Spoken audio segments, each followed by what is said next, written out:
বিশেষ সূচনা দাদাভাইদের উদ্দেশ্যে বলছি, আপনাদের যে গাড়িগুলো রয়েছে মাঠের মধ্যে একটু গাড়িগুলো দেখে নেবেন। ওই আমাদের যে পৌরসভার গাড়ি, সেই গাড়ি একটু ঢুকবে আর কি। মাঠের মধ্যে যে গাড়িগুলো রয়েছে একটু দেখে নেবেন, মানে গাড়িতে ঢুকতে পারছে না।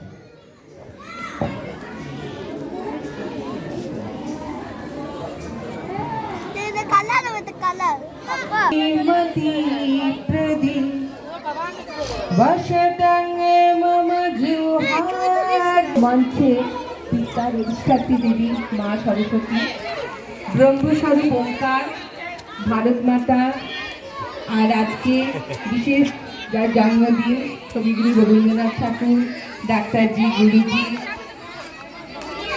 এছাড়াও প্রত্যেককে আমার পরম শ্রদ্ধা জানাই। উপস্থিত আছে বিভিন্ন আধিকারিক বৃন্দ, রাইফিল হচ্ছে।